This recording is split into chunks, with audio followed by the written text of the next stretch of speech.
Hello my dear friends, welcome again to our channel Latin Dutch, and today we're gonna make sweet arepas. And for the arepas we're gonna need half a cup of panela, papelón or piloncillo. If you don't have that, you can replace it with brown sugar. This is approximately 4 ounces. 1 teaspoon of salt, 1 ripe plantain, and 10 ounces of P.A.N Flour. So with that, let's go ahead and start, and our first step is to peel the plantain. Plantains are technically a fruit that can be easily confused with bananas, as they're closely related, and they're mostly grown in tropical climates. Nowadays, unfortunately for me and so many other Latin migrants, it's readily available around the world. So let's go ahead and peel it and cut it in chunks and put it in a bowl. And while I do this, I'll tell you a little story about the arepas. These are typical from the Venezuelan and Colombian cuisine and are prepared in both countries with some variation. Usually you will see them for breakfast, but I use them sometimes as appetizers or even canapés. And they go along very well with fresh cheese and or butter. Some people like to make this recipe with anise seeds, so I'll give you that choice, but I like them in its most simple form. So back to work.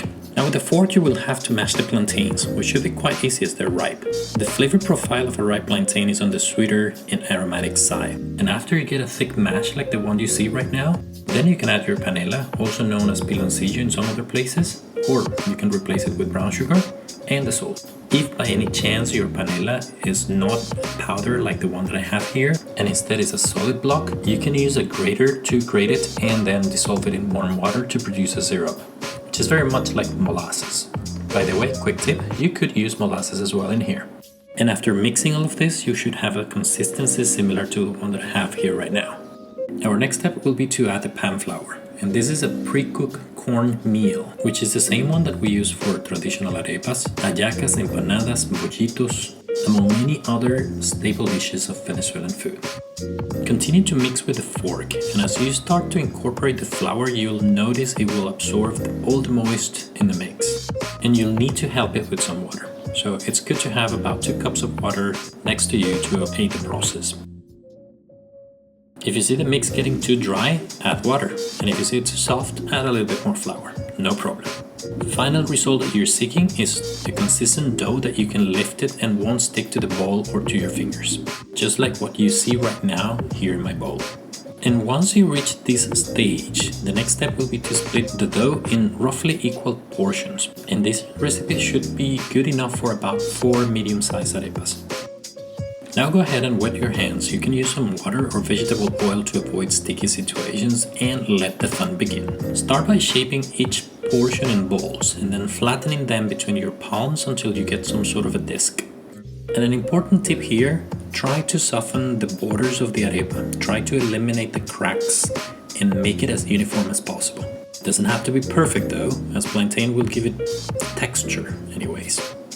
And here you can finally see my first one. We can place them in a tray or on a table while we make the remaining ones. In the meantime, you can start heating the pan with frying oil at medium-high temperature. And I suggest to use a flavorless vegetable oil with high smoking point for better results. And just as you made the first one, go ahead and rinse and repeat for the second, the third, and then the fourth arepa. By then, your oil should be hot enough so you can start frying them. To fry the arepas, make sure they are completely covered by the oil, and leave them a couple of minutes on each side until you see them getting a golden brown color. Make sure you keep an eye on them, because they contain sugar, and sugar browns, caramelizes, and burns very quickly. And my friends, with this we have reached the end of our video today, and we can see how our sweet arepas ended up. I will fill them with butter and white fresh cheese. Thanks a lot for joining our channel, and I hope you enjoyed this recipe, and until the next one, make sure you comment and let us know how did it go for you.